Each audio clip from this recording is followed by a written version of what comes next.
ख्रिस्तामध्ये सर्वांना सलाम व हॅपी सॅबॅथ।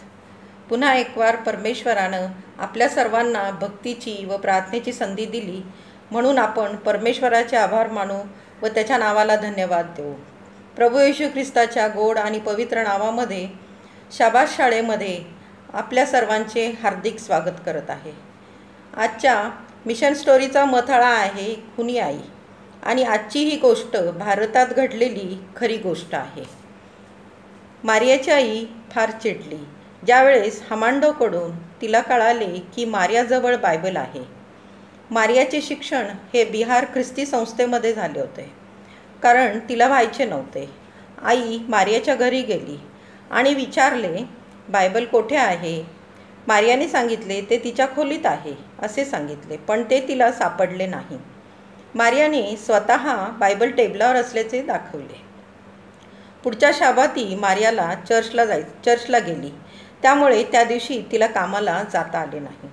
तेव्हा मारिया कामाला का गेली नाही असे विचारले असता मारियाने आई सांगितले की मी चर्चला गेले होते। हे ऐकून आईचा राग भडकला। मारियाला माहीत नव्हते की आपल्या कौटुंबिक धर्म ख्रिस्ती धर्माला विरोध करतोय, आणि ह्या धर्माचा जो स्वीकार करतो त्याचा खून करणे योग्य आहे, अशी त्यांची शिकवण होती। मारिया आईला म्हणाली, मला आठवडाभर स्टोअरमध्ये काम करायला आवडते, पण शनिवारी मी काम करू शकणार नाही। हे ऐकून आईचा राग भडकला व त्या दिवसापासून तिचा छळ सुरू झाला। माझ्यासाठी तू मेलीस तर चालेल, पण आपल्या धर्माचा अपमान होऊ देणार नाही। मारियामध्ये बदल होत नाही हे पाहून आईने तिचे बँक अकाउंट बंद केले। हे ऐकून मारिया गोंधळात पडली, आणि ह्याचे कारण सेवन्थ डे ॲडव्हेंटिस्ट चर्च आहे असे आईनं तिला सांगितले। त्या ख्रिस्ती लोकांनी तुझे पैसे चोरले, परंतु मारियाला ते पटले नाही।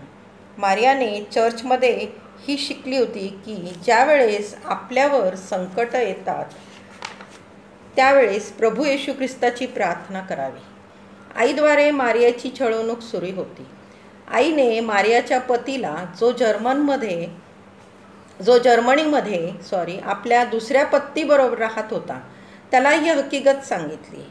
तिच्या पतीने फोन करून तिला ताकीद दिली की तू एकतर मला निवड किंवा तुझ्या देवाला। मारियाने त्याला प्रश्न विचारला की तू माझ्यासाठी तुझ्या देवाचा त्याग करशील का?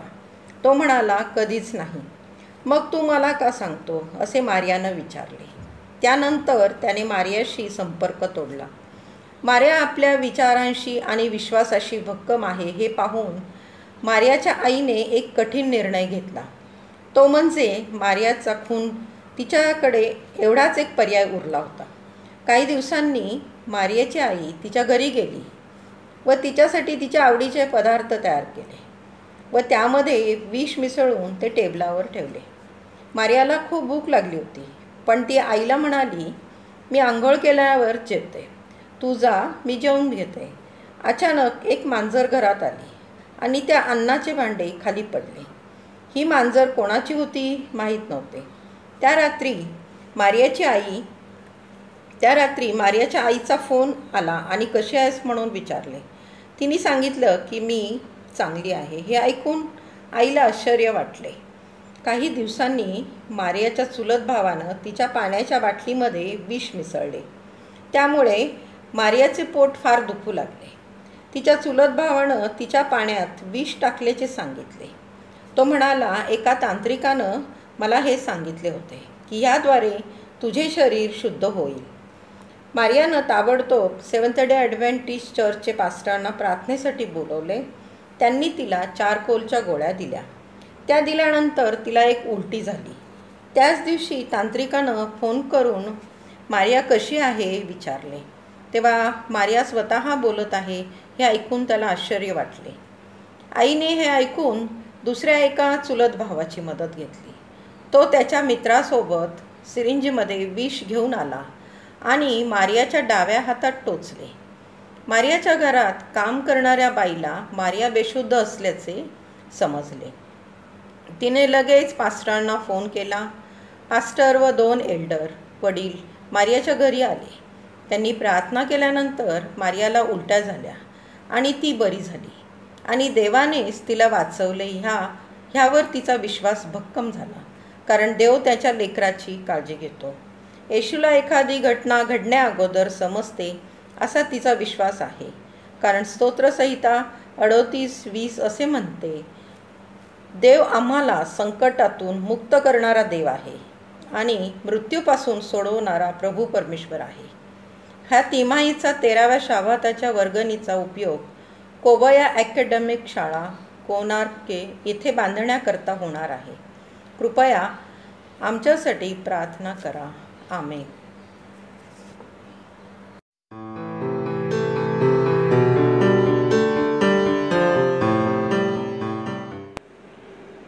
सर्वांना ख्रिस्तामध्ये सलाम आणि हॅपी सॅबथ.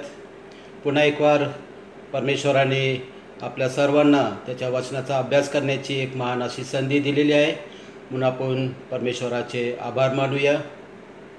आणि या आठवड्याचा जो धडा आहे त्याचं शीर्षक आहे सांगण्यायोग्य संदेश.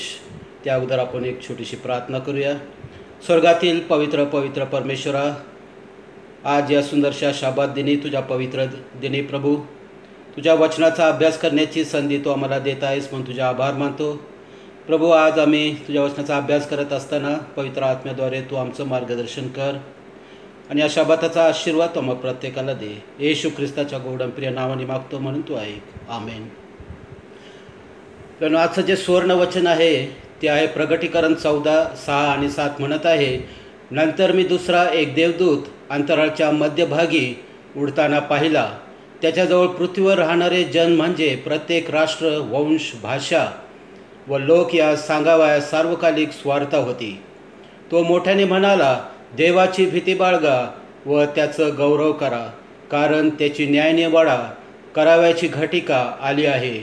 ज्याने आकाश, पृथ्वी, समुद्र व पाण्याचे झरे उत्पन्न केले त्याला नमन करा. प्रियानो, सुंदर असं सुवर्णवचन आज आपल्याकडे येत आहे. आणि या ठिकाणी जो संदेश आहे सार्वकालिक स्वार्थ आहे तो आज आपल्याला दोन गोष्टी करायला सांगत आहे. ती म्हणजे देवाची भीती बाळगा आणि दुसरी गोष्ट म्हणजे त्याचे गौरव करा.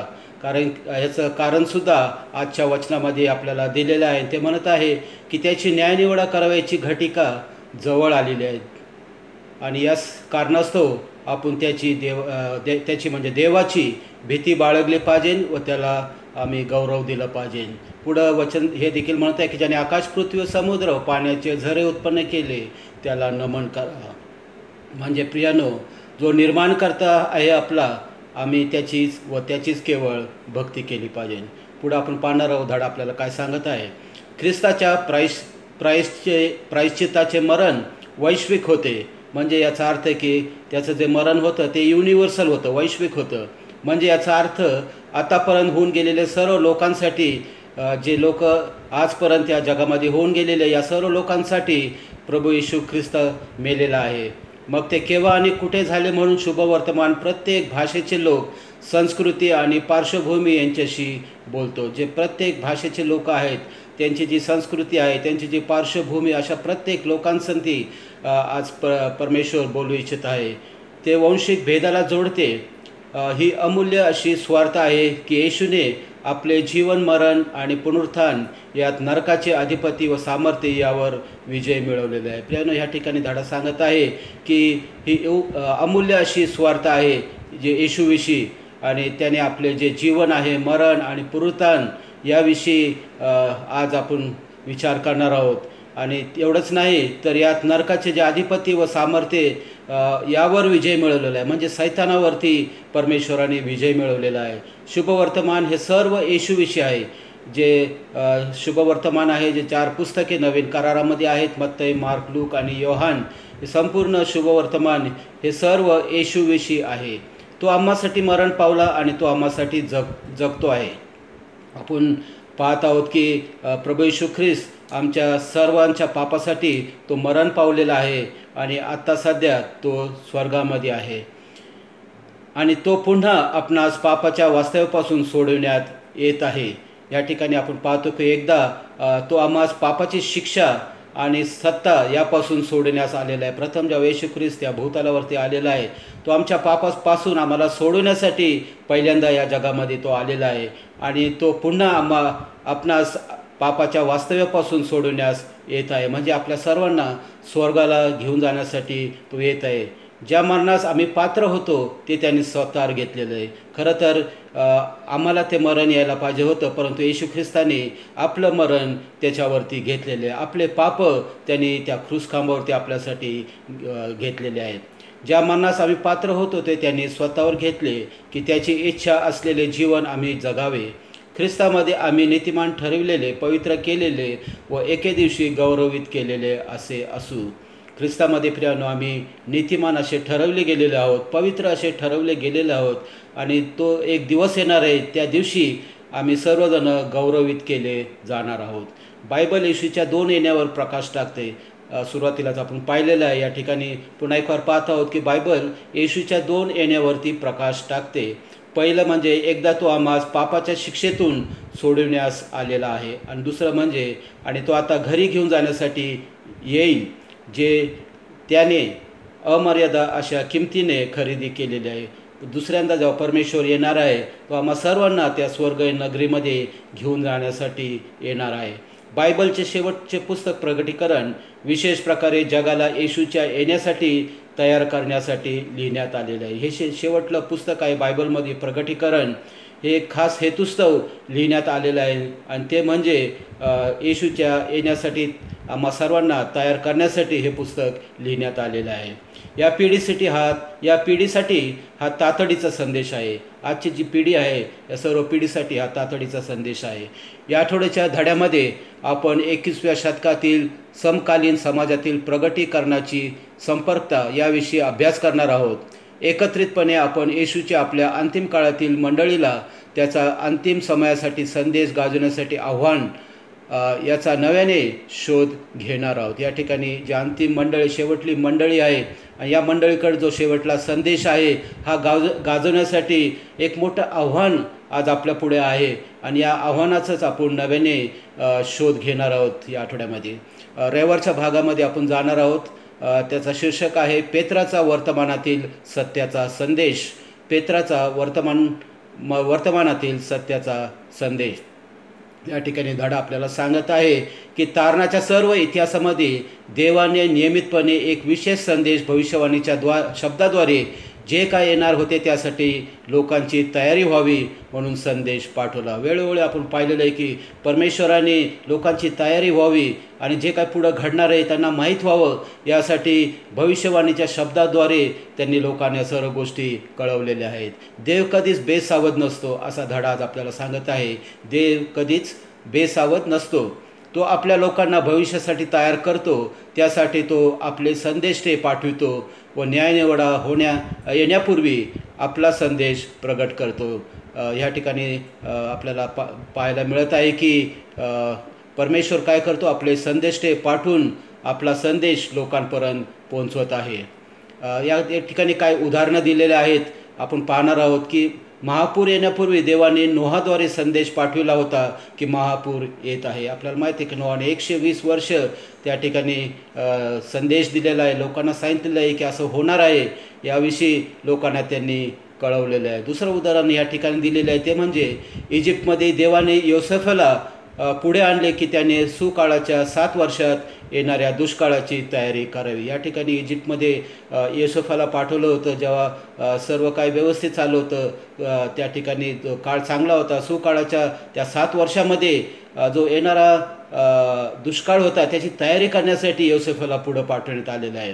त्याचप्रमाणे एक दुसरं उदाहरण दिलेलं आहे ते म्हणजे यहुदी संदेष्ट्यांनी बाबेलोनच्या सैन्याद्वारे यरूशलेमाच्या येणाऱ्या नाशाविषयी इस्रायली पुढाऱ्यांना इशारा दिला होता. या ठिकाणी पाहत आहोत की जे यहुदी संदेष्टे होते त्यांनी बाबेलोनच्या सैन्याद्वारे यरूशलेममध्ये येणाऱ्या नाशाविषयी, जो यरूशलेमाचा नाश होणार होता पुढे, त्याबद्दल इस्रायली पुढाऱ्यांना इशारा या यहुदी संदेष्ट्याने दिलेला होता.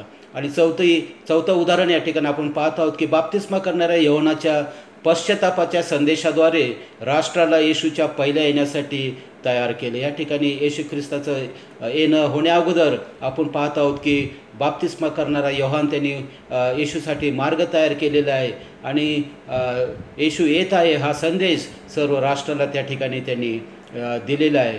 या ठिकाणी आमोस 3 आणि 7 म्हणत आहे की प्रभू परमेश्वर आपले रहस्य आपले सेवक संदेष्टे यास कळवल्याशिवाय खरोखर काहीच करीत नाही. आणि खरी गोष्ट आहे प्रियानो, फार सुंदर असं वचन या ठिकाणी.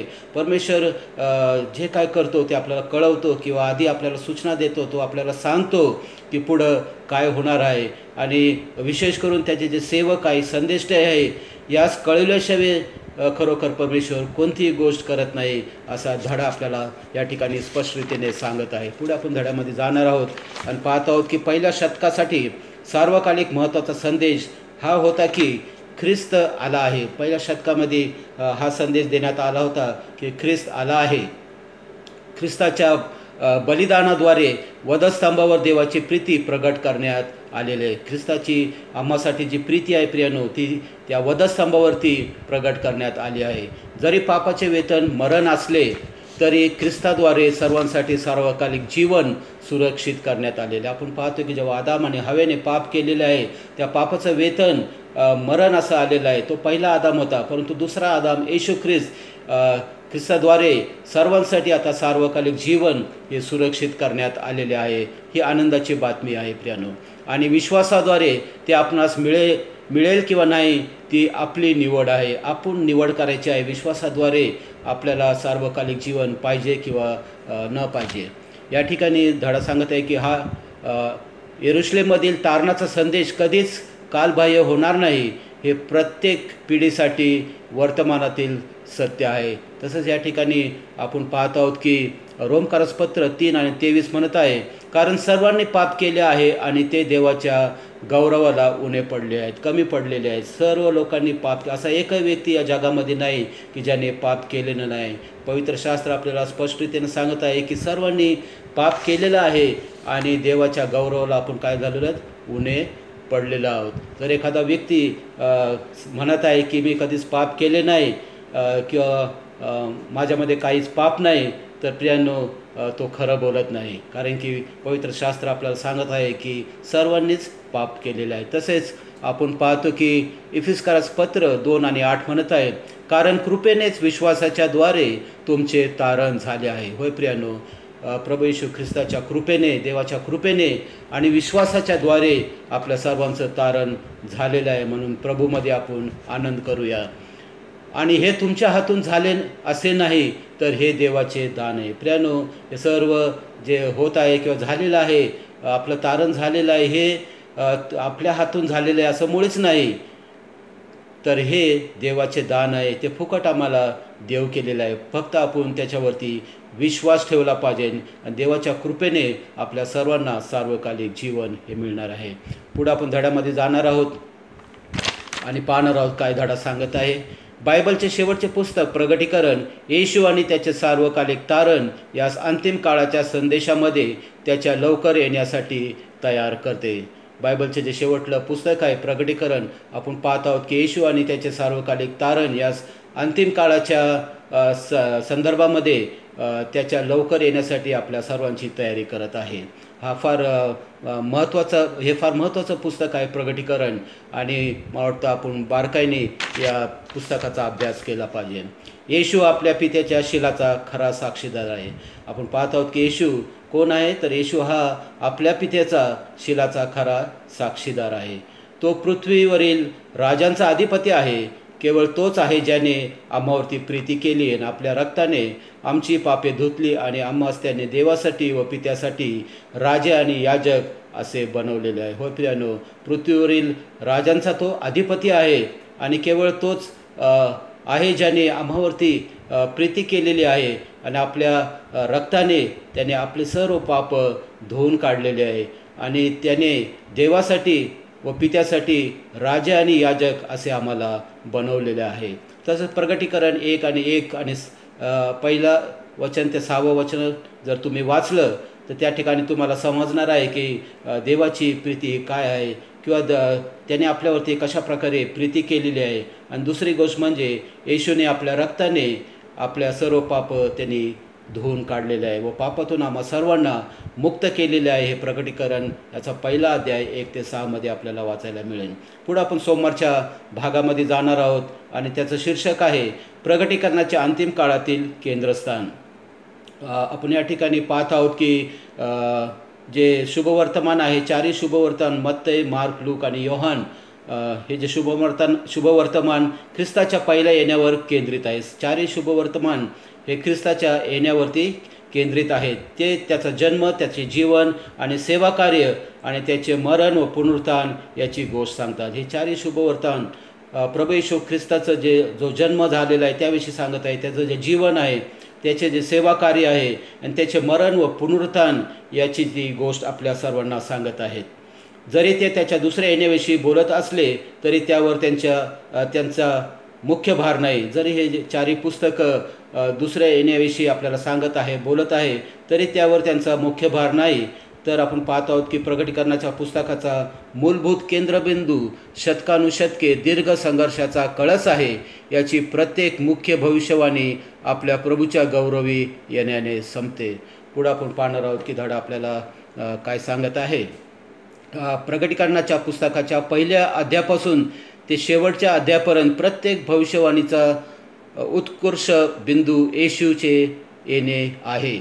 वदलेला खोकरा, या ठिकाणी आपण पाहत आहोत की प्रकटीकरणाच्या पुस्तकाच्या पहिल्या अध्यायापासून ते शेवटल्या अध्यायापर्यंत प्रत्येक भविष्यवाणीचा उत्कर्ष बिंदू येशूचे येणे हे आहे आपल्याला पाहायला मिळत आहे. वदलेला कोकरा, तो पुन्हा राजांचा राजा आणि प्रभूंचा प्रभू म्हणून येत आहे. जेव्हा परमेश्वर प्रभू येशू ख्रिस्त पुन्हा आपल्या सर्वांना त्या स्वर्गीय नगरीमध्ये घेऊन जाण्यासाठी येणार आहे, तर प्रियांनो, तो राजांचा राजा, सर्व राजांचा राजा म्हणून व प्रभूंचा प्रभू व देवांचा देव म्हणून तो येत आहे. प्रकटीकरण 19 आणि 16. कोकरा त्यांना जिंकील जे त्यांच्या लोकांवर जुलूम करतात व छळ करतात. अशा लोकांना कोकरा काय करणार आहे? जिंकणार आहे, ज्यांनी देवाच्या लोकांचा छळ केलेला आहे व त्यांच्यावर जुलूम केलेला आहे. तो पापाच्या भीतीपासून त्यांची सुटका करील आणि त्यांना गौरवमध्ये घरी आणील.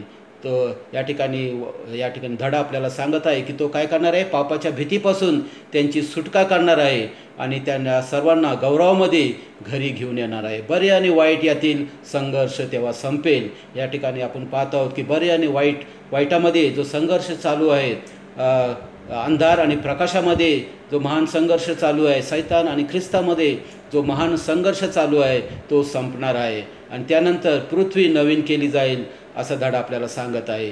आणि ज्याचे तारण झाले आहे ते आपल्या प्रभूबरोबर सर्व काळासाठी राहतील. होय प्रियांनो, नवीन अशी पृथ्वी परमेश्वर पुन्हा करणार आहे आणि ज्याचे तारण झाले आहे ते आपल्या प्रभूबरोबर सर्व काळासाठी राहणार आहेत. प्रकटीकरण याचा 21वा अध्याय 1 ते 4 वचनं जर तुम्ही पाहिलं, त्या ठिकाणी योहानाला दृष्टांत पडलेले आहे आणि त्या दृष्टांतामध्ये त्यांनी पाहिलेलं आहे की एक नवीन यरूशलेम स्वर्गामधून खाली उतरताना त्यांनी पाहिलेली आहे आणि त्या ठिकाणी तो पाहत आहे की त्या ठिकाणी रडणं नाही, शोक नाही, मरण नाही आणि अशा सर्व चांगल्या गोष्टी त्या ठिकाणी योहानाने पाहिलेल्या आहेत. आणि आपण प्रकटीकरण 21 आणि 1 ते 4 जर वाचलं त्या गोष्टी आपल्या सर्वांना समजणार आहे. प्रकटीकरण 22:7 प्रकटीकरण 22:12, 17 आणि 20 देखील पहा. येशू म्हणतो, पहा मी लवकर येतो. सर्व वचनामध्ये आपल्याला पाहायला मिळत आहे की येशू म्हणत आहे की मी आता लवकर येत आहे, पहा मी लवकर येतो. या पुस्तकातील संदेश वचने पाळणारा तो धन्य.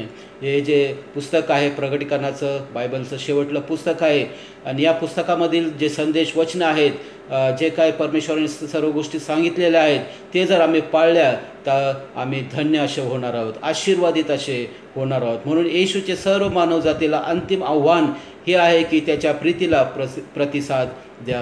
म्हणून प्रियानो, आज धडा आपल्याला सांगत आहे की संपूर्ण मानवजातीला अंतिम आव्हान हे आहे की आम्ही त्याच्या प्रीतीला प्रतिसाद दिला पाहिजे. कारण की परमेश्वराने आपल्या सर्वांवरती महान अशी प्रीती केलेली आहे आणि ती प्रीती आपल्याला त्या क्रूसखांबावरती पाहायला मिळत आहे. त्याच्या कृपेचा आम्ही स्वीकार केला पाहिजे आणि प्रकटीकरणाचा शेवट येशूच्या आमंत्रणाने होत आहे. या ठिकाणी प्रकटीकरणाचं जे पुस्तक आहे शेवटल्या भागामध्ये प्रभू येशू ख्रिस्त या ठिकाणी आपल्या सर्वांना एक आमंत्रण देत आहे आणि हे आमंत्रण आपण या ठिकाणी वाचणार आहोत. आत्मा व वधू म्हणतात, ये, ऐकणारे म्हणो ये, तानेला येवो आणि ज्याला पाहिजे तो जीवनी पाणी फुकट घेऊ. अशा प्रकारचं एक सुंदर असं आमंत्रण परमेश्वर आपल्या प्रत्येकाला देत आहेत. तो म्हणत आहे की हे जीवनी पाणी मी तुम्हाला फुकट देत आहे, तुम्ही या आणि हे जीवनी पाणी तुम्ही घ्या. आमचा प्रभू त्या सर्वांना आमंत्रित करीत आहे जे त्याच्याकडे येण्यासाठी सार्वकालिक जीवनाचा शोध घेत आहे. जे सर्व लोक सार्वकालिक जीवनाचा शोध घेत आहे अशा प्रत्येक मनुष्याला, अशा प्रत्येक स्त्रीला या ठिकाणी आमचा प्रभू आमंत्रित करत आहे. दुसरं म्हणजे नंतर तो आपणास आमंत्रित करीत आहे ज्यांनी तारणाच्या संदेशाचा स्वीकार केलेला आहे. ज्यांनी त्याच्या तारणेचा संदेशाचा स्वीकार केलेला आहे अशा लोकांना प्रभू येशू ख्रिस्त आमंत्रित करत आहे आणि त्याच्या येण्याच्या आतुरतेने वाट पाहत आहे आणि इतरांनी त्याच्या प्रीतीच्या संदेशाचा स्वीकार करून त्याच्याबरोबर एकत्र यावे अशी परमेश्वराची इच्छा आहे. तो आपणास त्याच्या सेवा कार्यासाठी बाहेर पाठवितो की आम्ही त्याचा संदेश सांगावा आणि जगाला त्याच्या लवकर येण्यासाठी तयार करावे.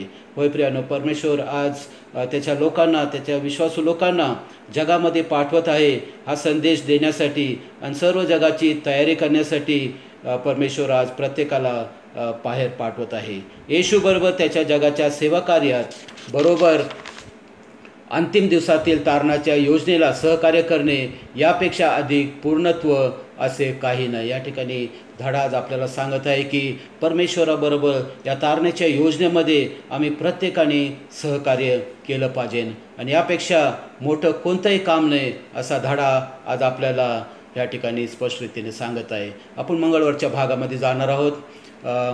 प्रगटीकरणाचा अंतिम काळातील संदेश हा काय आपण पाहणार आहोत. प्रगटीकरणाचा भूकंप केंद्र अध्याय 14वा आहे. हा अध्याय देवाच्या लोकांसाठी अतिशय महत्त्वाचा आहे. हा जो 14वा अध्याय प्रगटीकरणाच्या पुस्तकामध्ये तो देवाच्या लोकांसाठी अतिशय महत्त्वाचा असा आहे जे मानवाच्या इतिहासाच्या शेवटच्या दिवसात राहत आहेत. जे आपण सर्व जे शेवटल्या काळामध्ये आज राहत आहोत अशा प्रत्येकासाठी हा 14वा अध्याय फार महत्त्वाचा आहे. तो मानवजातीला देवाच्या शेवटल्या दिवसातील संदेश उघड करतो. संपूर्ण मानवजातीला जो देवाचा संदेश आहे तो या ठिकाणी आपल्याला उघड होत आहे किंवा माहीत होत आहे. हे अंतिम काळातील संदेश देवाच्या लोकांसाठी आणि सर्व मानवासाठी महत्त्वाचा आहे. हा जो अंतिम काळाचा संदेश आहे सर्व देवाच्या लोकांसाठी फक्तच नाही तर सर्व मानवजातीसाठी हा फार महत्त्वाचा असा संदेश आहे. ख्रिस्ताच्या परत येण्याने वर्णन करण्याकरिता कापणीचे प्रतीक करण्यात आले आहे. ख्रिस्ताच्या परत येण्याचे वर्णन करत असताना कापणीचे हे प्रतीक वापरण्यात आलेले आहे. प्रगटीकरण 14मध्ये पिकाची कापणी हे धार्मिक लोकांच्या तारणाचे दर्शक आहे.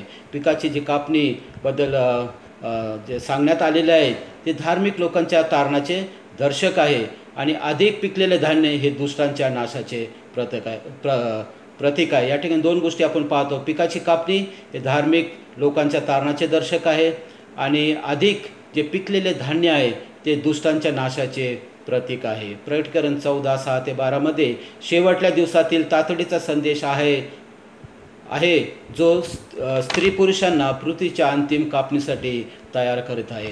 त्यानो हा तातडीचा संदेश आपल्या सर्वांना तयार करत आहे.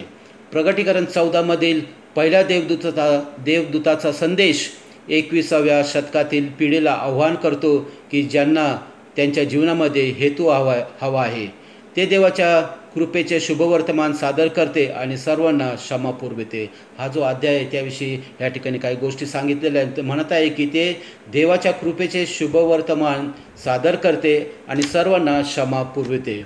आणि दुसरी गोष्ट या ठिकाणी आपणास पापाच्या दोषापासून शुद्ध देखील करते आणि त्यावर मात करण्यासाठी सामर्थ्यसुद्धा आपल्याला मिळते.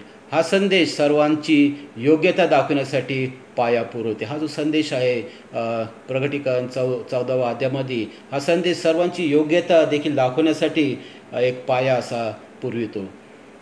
या वास्तविकतेमध्ये की ख्रिस्ताने आम्हास उत्पन्न केले आहे व आमचे तारण केले आहे. ख्रिस्तानेच आम्हाला उत्पन्न केलेले आहे, तोच आमचा उत्पन्नकर्ता आहे व आमचे त्यांनीच तारण केले आहे.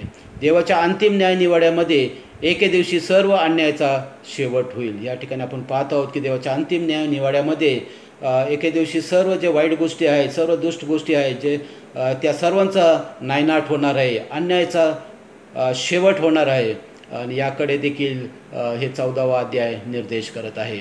आणि 7वी गोष्ट म्हणजे ही अतिशय चांगली सुवार्ता आहे, कारण ते प्रगट करते की अधार्मिक सर्व काळ टिकणार आहे. या अध्यायामध्ये आपल्याला हे देखील पाहायला मिळत आहे की जे अधार्मिक आहे ते सर्व काळ टिकणार नाही, असं पवित्र शास्त्र आपल्याला स्पष्टतेने सांगत आहे. प्रियानो, विशेष प्रकारे सेवन डे ॲडव्हेंटिस्ट लोकांना या जगामध्ये पहारेकरी आणि प्रकाश दाखवणारे म्हणून पाठवण्यात आले आहे. सेवन डे ॲडव्हेंटिस्ट मंडळी, जी शेवटली मंडळी आहे, यांना एक मोठी जबाबदारी दिलेली आहे आणि त्यांना पहारेकरी आणि प्रकाश दाखविणारे म्हणून जगामध्ये पाठवण्यात आलेले आहे. प्रभूने या मंडळीची निवड केलेली आहे खास करून, आणि खास असं काम करण्यासाठी, एक विशेष असं कार्य करण्यासाठी या मंडळीची निवड केलेली आहे. आणि या ठिकाणी धडा म्हणत आहे की त्यांच्याकडे या नाश पावणाऱ्या जगाला इशारा देण्याचे कार्य सोपवण्यात आलेले आहे. या जो संदेश आहे आणि या जगाला इशारा देण्यासाठी आमच्याकडे हे कार्य सोपवण्यात आलेले आहे. त्यांच्याकडे या नाश पावणाऱ्या जगाला इशारा देण्याचं कार्य सोपवण्यात आलेलं आहे. आम्हाला या जगाला इशारा द्यायचा आहे. पुढं काय होणार आहे हे आपल्या सर्वांना पवित्र शास्त्राद्वारे माहीत आहे आणि सर्व गोष्टी आपण लोकांना सांगितल्या पाहिजेत. त्यांच्यावर देवाच्या वचनाचा अद्भुत प्रकाश चमकत आहे. या सर्व लोकांवरती ज्यांना ही मोठी जबाबदारी, हे मोठं कार्य करण्यासाठी दिलेलं आहे, अशा सर्व लोकांवरती वचनाचा अद्भुत प्रकाश पडत आहे. त्यांच्यावर अतिशय गंभीर महत्त्वाचे कार्य सोपवण्यात आलेले आहे. पहिल्या, दुसऱ्या व तिसऱ्या देवदूताचा संदेश गाजविणे यापेक्षा अधिक महत्त्वाचे किंवा महान असे कार्य दुसरे कोणतेही नाही. प्रियानो, ही एक मोठी जबाबदारी आपण पाहतो आहोत की सेवन डे ॲडव्हेंटिस्ट मंडळीवरती सोपवण्यात आलेली आहे. 3 देवदूतांचा संदेश आपल्याला सर्व जगाला द्यायचा आहे व त्याविषयी आपल्याला सर्वांना सांगायचं आहे. आणि ही मोठी गंभीर आणि महत्त्वाचं कार्य आपल्या मंडळीवरती, आपल्यावरती हे सोपवण्यात आलेलं आहे. आणि प्रियानो, हे कार्य करत असताना परमेश्वर आपल्या सर्वांना मोठा आशीर्वाद खात्रीने देणार आहे. आपण बुधवारच्या धड्यामध्ये जाणार आहोत. याचा शीर्षक आहे देवाचा संदेश अधिक पूर्णपणे समजणे. जो काही देवाचा संदेश आहे आपल्यासाठी, तो पूर्णपणे आपल्याला समजला पाहिजे, असा धडा आपल्याला सांगत आहे. प्रकटीकरणाचा अंतिम दिवसातील संदेश येशूला त्याच्या तारणाऱ्या कृपेमध्ये सर्व मानव जातीसाठी पूर्णपणे सादर करतो. हे एक प्रामाणिक आव्हान आहे की भीती बाळगा. ह्या ठिकाणी आपण सुवर्णवचन पाहिलेलं आहे, त्यामध्ये म्हणत आहे की भीती बाळगा किंवा त्याचा आदर करा. आपण जे काही करतो त्यात त्याच्या आज्ञांचा सन्मान करा व त्याच्या आज्ञा पाळा, असं आपल्याला वचनामध्ये पाहायला मिळत आहे. होय प्रियानो, आपण परमेश्वराची भीती बाळगली पाहिजे. भीती बाळगणे म्हणजे त्याचा आदर करणे, त्याचा सन्मान करणे, त्याचे ज्या आज्ञा आहेत ते आम्ही पाळणे. जर आम्ही हे केलं तर आपण परमेश्वराची भीती बाळगत आहोत, कारण त्याची न्यायनिवाडा करण्याची घटिका झालेली. हे आम्हाला सर्व का करायचं आहे, त्याची भीती का बाळगायची आहे, त्याचं कारणसुद्धा धड्यामध्ये दिलेलं आहे. कारण त्याची न्यायनिवाडा करण्याची घटिका आली आहे. देवाची भीती बाळगा याचा संबंध आपण कसा विचार करतो याच्याशी आहे. देवाला गौरव देण्यासाठी जगणे यासाठी हे आव्हान आहे आणि आमच्या सर्व विचारामध्ये त्याला प्रथम स्थान देणे. आपल्या सर्व कार्यामध्ये, आपल्या सर्व विचारामध्ये आपण नेहमी परमेश्वराला प्रथम स्थान दिले पाहिजे. ही आज्ञाधारकपणाची प्रवृत्ती आहे जी आम्हास देवभिरूपणाचे जीवन जगण्यास मार्गदर्शन करते. हीच जी आज्ञाधारकपणाची एक वृत्ती आहे, जी आम्ही देवाचं भय बाळगतो, ही एक या ठिकाणी आपल्याला धड सांगत आहे की आज्ञाधारकपणाची प्रवृत्ती आहे जी आम्हास देवभिरूपणाचे जीवन जगण्यास मार्गदर्शन करत आहे. त्याचप्रमाणे पुढे आपण पाहतो की हा संदेश आम्हास देवाला गौरव देण्यासाठी आमंत्रित करते. देवाला गौरव देणे याचा संबंध आपण जीवनाच्या प्रत्येक बाबतीत काय करतो याविषयी आहे. प्रियानो, जेव्हा आम्ही कार्य करतो, कोणत्याही गोष्टी जेव्हा आम्ही करतो, त्या प्रत्येक गोष्टीमध्ये आम्ही फक्त देवाला आणि देवालाच गौरव दिले पाहिजे. या ठिकाणी नीती 3 आणि 7 म्हणत आहे, तू आपल्या सर्व मार्गात त्याचा आदर कर, म्हणजे तो तुझा मार्गदर्शक होईल. या ठिकाणी धडा आपलं वचन आपल्याला स्पष्टतेने सांगत आहे की तू आपल्या सर्व मार्गात जे काही तू करतो त्या सर्व गोष्टीमध्ये तू काय कर, देवाचा आदर कर म्हणजे तो तुझा मार्गदर्शक होईल, तो तुला आशीर्वाद देईल, तो तुला चालवेल आणि तुला मार्गदर्शन असा होईल. नैतिक बेजबाबदारपणाच्या युगामध्ये लाखो लोकांना वाटते की ते इतर कोणालाही नसून केवळ स्वतःलाच जबाबदार आहेत. पुष्कळ लोकांना वाटतं की आम्ही स्वतःलाच जबाबदार आहोत. हा न्यायनिवाडाचा संदेश आम्हास आठवण करून देतो की आमच्या कृतीसाठी आम्ही जबाबदार आहोत. आमच्या प्रत्येक कृतीसाठी प्रियानो आम्ही जबाबदार आहोत. देवाचा आदर करण्याची वृत्ती, देवाशी आज्ञाधारकपणा आणि न्यायनिवाडा यात संबंध आहे. या ठिकाणी आपण पाहत आहोत की देवाचा आदर करण्याची जी वृत्ती आहे, देवाशी आज्ञाधारकपणा, जेव्हा आम्ही देवाच्या आज्ञा पाळतो आणि न्यायनिवाडा या दोन्ही गोष्टींमध्ये संबंध आहे. येशूबरोबरच्या तारणाच्या संबंधाचा आज्ञाधारकपणा हे फळ आहे. या ठिकाणी धडा आपल्याला सांगत आहे. केवळ त्याची पवित्रताच न्यायनिवाडा करण्यासाठी चांगली आहे. केवळ देवाचीच पवित्रता आमचा न्यायनिवाडा करण्यासाठी चांगली आहे असा धडा आपल्याला सांगत आहे. आणि त्याच्या धार्मिकतेमध्ये आम्ही सुरक्षित आहोत. होय प्रियानो, परमेश्वराच्या धार्मिकतेमध्ये आम्ही सर्वजण आज सुरक्षित असे आहोत.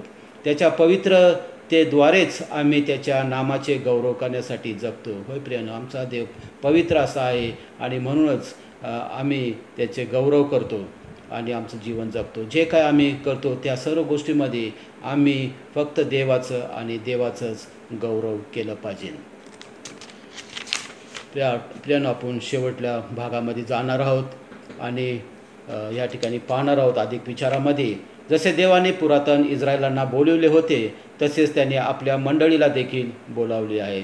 जसे पुरातन काळामध्ये इस्रायल लोकांना देवाने बोलावलं होतं, पाचारण केलं होतं, तसंच आजच्या मंडळीला देखील तो बोलवत आहे आणि पाचारण करत आहे.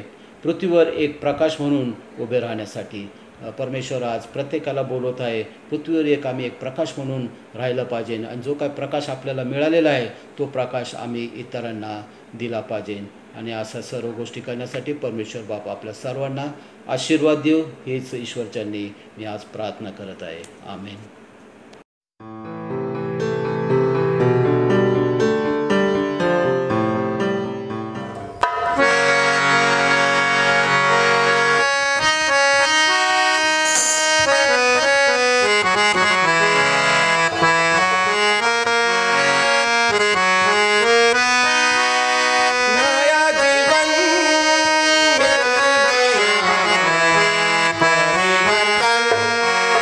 परिवर्तन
सर्वांना हॅपी सॅबॅथ. आजच्या मननाचा आपला शास्त्रभाग आहे स्तोत्रसंहिता, पहिला अध्याय, नीतिमान व अनितिमान.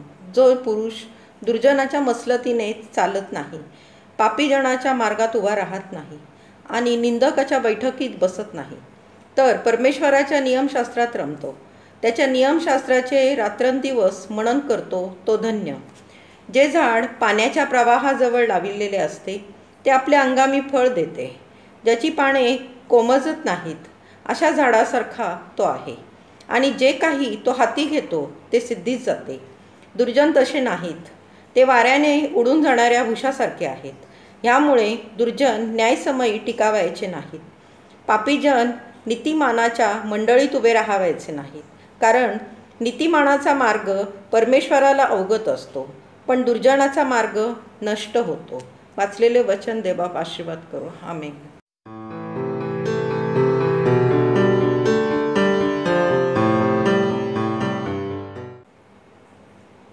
आपण प्रार्थना करूया. अत्यंत थोर, दयाळू, कृपाळू आमच्या जिवंत देवा, स्तुतीस पात्र आणि भयास योग्य असणारा आमच्या पवित्र पवित्र पवित्र देवा, आठवडाभर तू आमचा सर्वांचा सांभाळ केलेला आहे. आमच्या सर्व गरजा तू पुरवल्यास प्रभू. आम्हाला सुखी, समाधानी, आनंदित असं ठेवून परमेश्वरा, पुन्हा एक वार तुझ्या शाबात दिनी, तुझ्या पवित्र दिनी तुझी भक्ती आणि स्तुती करण्याची एक मूल्यवान संधी परमेश्वरा तू आज आम्हाला प्रत्येकाला देत आहेस. मग तुझे आभार मानतो, तुझ्या पवित्र नावाला धन्यवाद देतो. परमेश्वरा, आज विशेष करून आम्ही आमच्या मंडळीसाठी विशेष अशी प्रार्थना करत आहोत. परमेश्वरा, जरी आमच्या मंदिराचे दारं बंद आहेत तरी परमेश्वरा, अनेक तुझ्या प्रिय लोकांचे परमेश्वरा घराचे दारं तू प्रभू वचनासाठी उघडलेले आहेत. मग तुझे आभार मानतो, तुझ्या नावाला धन्यवाद देतो. परमेश्वरा, आमच्या मंडळीमध्ये जे कोणी या दुःखात, त्रासात, संकटामध्ये प्रभू आजाराने त्रस्त झालेले परमेश्वरा, अशा सर्वांची आज आठवण करत आहोत. जरी आम्हाला त्यांचे नावं ठाऊक नसतील परमेश्वरा, परंतु तुला ते ठाऊक आहेत. परमेश्वरा, या शाबात दिनी, तुझ्या पवित्र दिनी तू त्यांची भेट घे परमेश्वरा. तुझ्या पवित्र हाताने तू त्यांना स्पर्श कर आणि आरोग्याचं दान त्यांना तू दे परमेश्वरा. विशेष करून मिसेस पाखरे यांच्यासाठी देखील विशेष प्रार्थना करत आहे परमेश्वरा. या बहिणीसाठी तू विशेष प्रकारे हो प्रभू, तिला आरोग्याचं दान दे आणि लवकरात लवकर परमेश्वरा तिला बरं वाटावं यासाठी सहाय्य कर आणि मदत कर परमेश्वरा. आरोग्याचं दान तिला तू दे परमेश्वरा. त्यांच्या कुटुंब लेकरावरती देखील तुझा आशीर्वाद पाठव. त्याचप्रमाणे जे इतर आजारी आहेत परमेश्वरा, त्यांच्यासाठी देखील विशेष प्रार्थना करत प्रभू. आज तू त्यांची देखील तू भेट घे परमेश्वरा आणि त्यांना सुद्धा तू आरोग्याचं दान दे. त्याचप्रमाणे परमेश्वरा, आजचे जे वक्ते आहेत, जे बोलणार आहे परमेश्वरा, तुझ्या वचनामधून त्यांना देखील तू स्पर्श कर आणि येणारा संदेश प्रभू तू आशीर्वादित असं कर. विशेष करून आज आमच्या मंडळीचे पालक पास्टर अवताडे यांच्यासाठी आम्ही प्रार्थना करत आहोत परमेश्वरा. मंडळीचं नेतृत्व करत असताना तुझ्या विशेष अशा आशीर्वादामध्ये त्यांना तू ठेव परमेश्वरा आणि येणाऱ्या दिवसांमध्ये त्यांच्याकडून देखील महान असं कार्य तू प्रभू करून घे. पुन्हा एक वार प्रार्थना करतो परमेश्वरा, आमच्या मंडळीतील प्रत्येक व्यक्तीबरोबर हो परमेश्वरा. जे वयोवृद्ध आहेत, जे तरुणी आहेत परमेश्वरा, त्यांच्यावरती तुझा आशीर्वाद पाठव. जे लहान लेकरं आहेत परमेश्वरा, त्यांच्यावरती देखील तुझा आशीर्वाद पाठव. आणि परमेश्वरा, आम्ही सर्वांनी मिळून तुझी सेवा करावी, तुझी स्तुती करावी असं तुझ्या दयेने कृपेने होऊ दे. आमच्या झालेल्या पापांची परमेश्वरा दयेने कृपेने क्षमा कर व आजच्या शाबाताचा आशीर्वाद तुम्हा प्रत्येकाला दे. येशू ख्रिस्ताच्या गोड आणि प्रिय नावाने मागतो म्हणून तू ऐक. आमेन.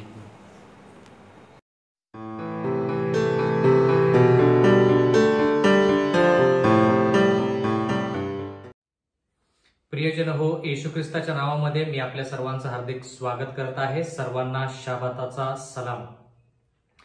बंधू आणि भगिनींनो, देवाचं वचन अद्भुत आहे आणि देवाने ही आपल्याला जी संधी दिलेली आहे याच्याबद्दल मी देवाचे उपकार मानतो. आणि मराठी मंडळीमधले जे वरिष्ठ अधिकारी आहेत त्यांचे देखील उपकार मानतो की त्यांनी मला ही संधी दिलेली आहे. देवाचं वचन ऐकण्या अगोदर आपण प्रार्थना करूया आणि देवाला विनंती करूया की त्याने आपल्याला त्याच्या वचनामध्ये आज मार्गदर्शन करावं. आपण प्रार्थना करूया. सर्व समर्थ जिवंत परमेश्वर देवा, उपकार मानतो आजच्या ह्या वेळेबद्दल. ही संधी तू आम्हाला देऊ केलेली आहेस म्हणून उपकार मानतो. परमेश्वरा, तुझं वचन आम्ही आत्मसात करत असताना तू आम्हाला तुझा पवित्र आत्मा पुरव. त्या पवित्र आत्म्याद्वारे परमेश्वरा आम्ही तुझी स्तुती भक्ती करावी. त्या पवित्र आत्म्याद्वारे परमेश्वरा तुझ्या वचनाचा सखोल अभ्यास करून आम्हाला इच्छाशक्ती मिळावी म्हणून विनंती करत आहोत की तू आमच्यावरती दया आणि कृपा कर.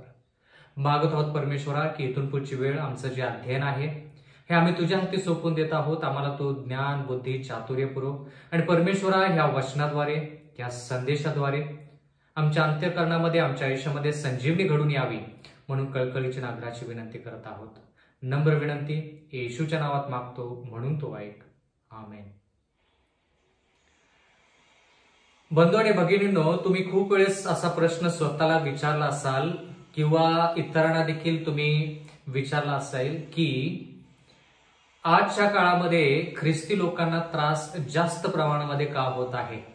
विविध गोष्टींद्वारे लोकांना आणि विशेष करून ख्रिस्ती लोकांना अतिशय त्रास होत आहे. तर त्या प्रश्नाचं उत्तर आज आपल्याला ह्या संदेशाद्वारे मिळेल. आणि एवढंच नाही तर आपण येशू ख्रिस्तासंती एकनिष्ठ आणि विश्वासू कसं राहू शकतो याच्याविषयी देखील आज आपण शिकणार आहोत. तर सुरुवातीचं वचन आहे प्रगटीकरणाचा 14वा अध्याय आणि 6वं वचन. प्रगटीकरणाचा 14वा अध्याय 6वं वचन देवाचं वचन म्हणतं, नंतर मी दुसरा एक देवदूत अंतराळाच्या मध्यभागी उडताना पाहिला. त्याच्याजवळ पृथ्वीवर राहणाऱ्यांना म्हणजे प्रत्येक राष्ट्र, वंश, निरनिराळ्या भाषा बोलणारे आणि लोक यांना सांगण्यास सार्वकालिक सुवार्ता होती. आता प्रगटीकरणाचं पुस्तक जे आहे ते अत्यंत महत्वाचं आहे. विशेष करून शेवटच्या काळामध्ये जे लोक जगत आहेत म्हणजे तुम्ही आणि मी, त्या लोकांसाठी हे पुस्तक अत्यंत गरजेचं आहे. आणि देवाचं वचन म्हणतं की योहानाने आकाशामध्ये किंवा अंतराळामध्ये स्वर्गदूत उडताना पाहिला आणि त्याच्याजवळ सार्वकालिक सुवार्ता, पृथ्वीवरील प्रत्येक व्यक्ती जो आहे त्याच्यासाठी सार्वकालिक सुवार्ता होती. आता ती सार्वकालिक सुवार्ता काय? सार्वकालिक म्हणजे त्या सुवार्तेचे जे परिणाम आहेत ते सार्वकालिक आहेत. ती सुवार्ता सांगितल्यानंतर, बंधू आणि भगिनींनो, ती सुवार्ता सांगितल्यानंतर त्याचे जे परिणाम आहेत ते सार्वकालिक आहेत असं देवाच्या वचनामध्ये आपण पाहत आहोत. एवढंच नाही तर देवाच्या वचनामध्ये असं लिहिलंय, प्रगटीकरणाचा 14वा अध्याय 7वं वचन, तो मोठ्याने म्हणाला, देवाची भीती बाळगा व त्याचे गौरव करा, कारण न्यायनिवाडा करायची त्याची घटिका आली आहे. ज्याने आकाश, पृथ्वी, समुद्र व पाण्याचे झरे निर्माण केले त्याला नमन करा.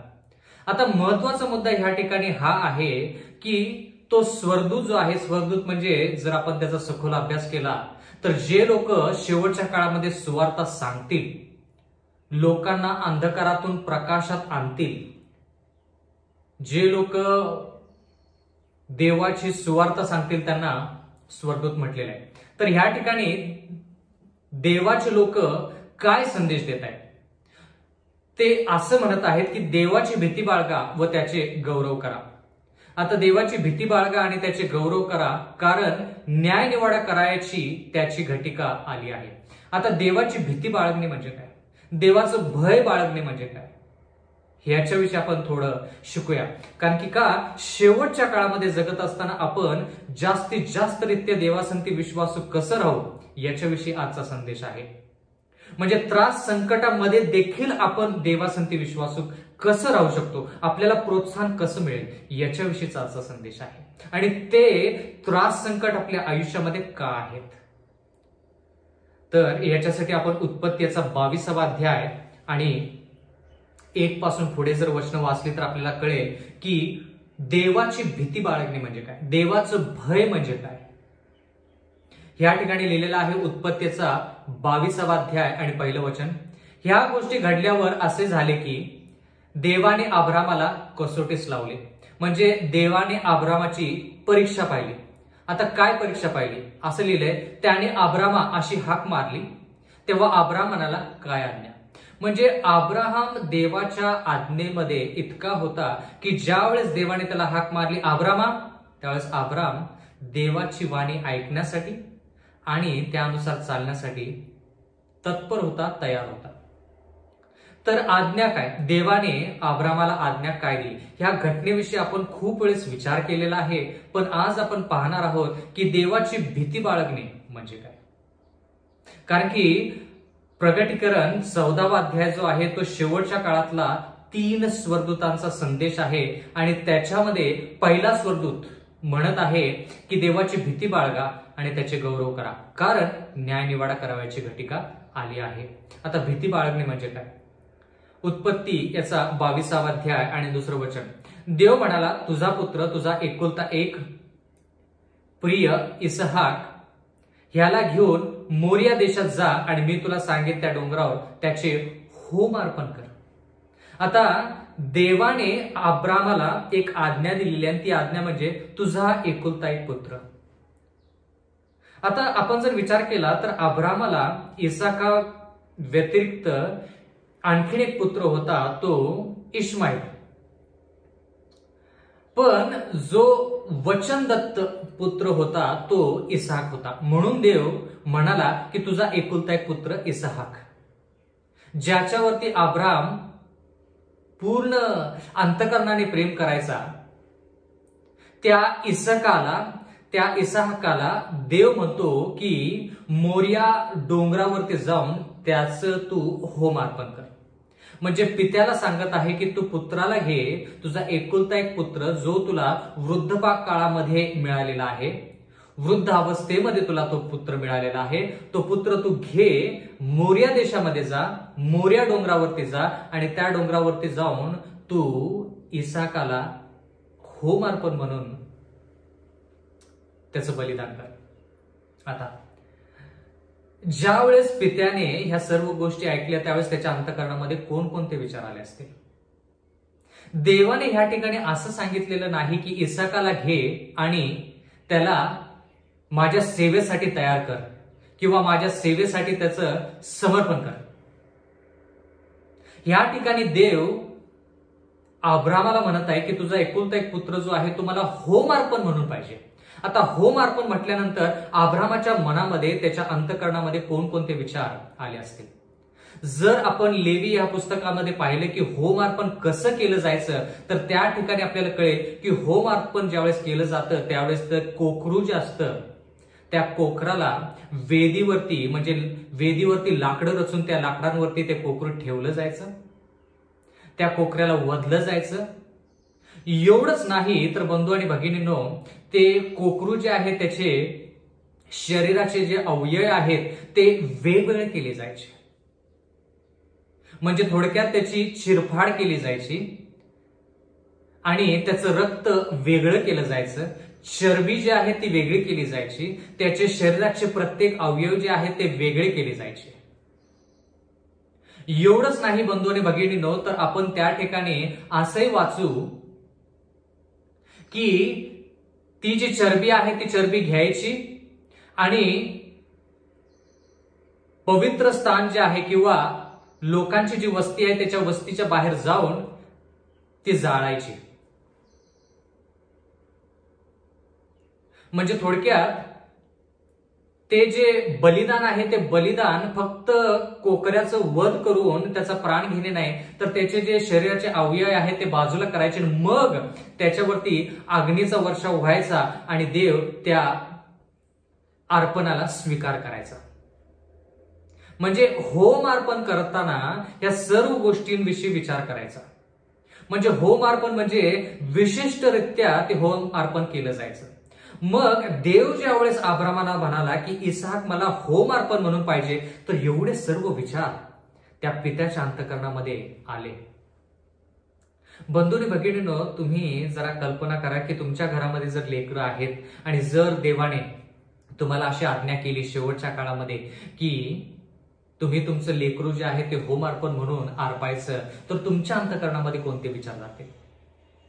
तुमच्या अंतःकरणामध्ये हेच विचार येतील. तुम्ही हेच विचार कराल की होम अर्पण म्हणजे एवढ्या सर्व गोष्टी मी माझ्या जन्म दिलेल्या लेकरासाठी करायच्या. होम अर्पण म्हणजे थोडक्यात मी ज्या लेकराला ह्या भूतलावरती आणलं ते लेकरू माझ्यावरती एवढं विश्वास ठेवतं, त्या लेकरासाठी मी असं वागायचं. लगेच सैतान अब्रामाच्या पाठीमागे, अब्रामा, देवाची आज्ञा म्हणते की खून करू नको आणि तू तर तुझ्या एकुलत्या पुत्राला, ज्यानं तुझ्यावरती विश्वास ठेवलेला आहे, त्या लेकराला तू होम अर्पण करण्यास चाललेला आहेस. म्हणजे थोडक्यात देवाने तुला पुत्र दिला आहे, ते तू माहित आहे, तुला तू वचन देवाचं जे आहे ते तुला माहित आहे. देवाने तुला अभिवचन दिलं, त्या अभिवचनाप्रमाणे देवाने तो पुत्र तुला दिला आणि परत तो देव तुझ्याकडून ते पुत्र काढून घेत आहे. असं कसं काय? बंधू आणि भगिनींनो, शेवटच्या काळामध्ये आपल्या आयुष्यामध्ये अशा प्रकारच्या परीक्षा येतील, त्या परीक्षा आपण कधीही विचार केला नसेल. त्या परीक्षेसाठी आपण तयार देखील नसेल. म्हणून आज कळकळीची नागराची विनंती की आपण त्रास संकटामधून जात आहोत. मग ती आर्थिक मंदी असू दे, शारीरिक त्रास असू दे, मानसिकरित्या आपली परिस्थिती कमकुवत असू दे, कोणतीही परिस्थिती असू दे, कोणताही त्रास असू दे, तो त्रास आपल्याला का होत आहे याच्याविषयी आजचा संदेश आहे. या ठिकाणी देवाचं वचन पुढे म्हणतं, बंधू आणि भगिनींनो, उत्पत्तीचा 22 अध्याय 3 वचन, तेव्हा अब्रामाने मोठ्या पहाटेस उठून आपल्या गाढवावर खोगीर घातले, आपल्या बरोबर 2 सेवक व आपला मुलगा इसाक यांना घेतले आणि होमार्पणासाठी लाकडे फोडून घेतली. मग देवाने सांगितलेल्या ठिकाणाकडे तो निघाला. आपण काय शिकत आहोत? देवाची भीती बाळगणे म्हणजे काय? बंधू आणि भगिनींनो, कल्पना करा की तुमच्या हृदयाच्या जवळची जी गोष्ट आहे किंवा व्यक्ती आहे, तो व्यक्ती जर तुमच्यापासून दुरावतो, तर तुम्ही आणि मी जर देवावरती खंबीर विश्वास नसेल तर आपण देवापासून दुरावतो. आपल्या जवळचा व्यक्ती जर आजारी जरी पडला तर आपण देवापासून दूर जातो. आपण कधी कधी देवाला विचारतो की देवा, ह्या सर्व गोष्टी माझ्यावरती का? पण देवाने ह्या ठिकाणी माणसाचा प्राण घेण्यासाठी ह्या ठिकाणी देवाने आज्ञा केलेली आहे. देव आहे तो. आणि देवाचं वचन म्हणतं पुढं, उत्पत्तीचा 22 अध्याय आणि 6 वचन, तेव्हा अब्रामाने होमार्पणासाठी लाकडे घेऊन आपला पुत्र इसहाक याच्या पाठीवर ठेवली. बघा, म्हणजे जसं येशू ख्रिस्ताने वधस्तंभ स्वतःच्या पाठीवरती घेऊन त्यानं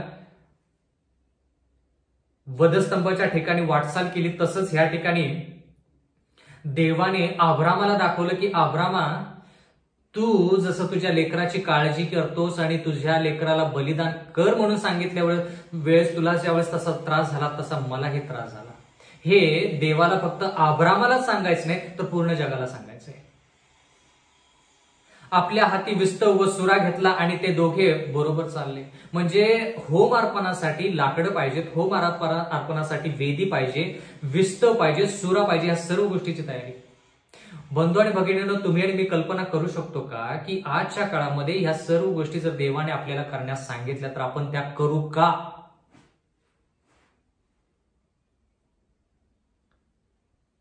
आपल्या आयुष्यामध्ये खूप आपण अशा गोष्टी अंतःकरणाच्या जवळ ठेवलेल्या आहेत ज्या देवाच्या दृष्टिकोनातून चांगल्या नाहीत. काही काही गोष्टी देवाच्या दृष्टिकोनातूनही चांगल्या आहेत, पण त्या गोष्टी आपण देवापेक्षा जास्त किमतीवान किंवा मौल्यवान असे ठरवत आहोत आपल्या स्वतःच्या आयुष्यामध्ये. म्हणजे देवापेक्षा जास्त महत्व, त्या आपण चांगल्या गोष्टीला देवापेक्षा जास्त महत्व देत आहोत.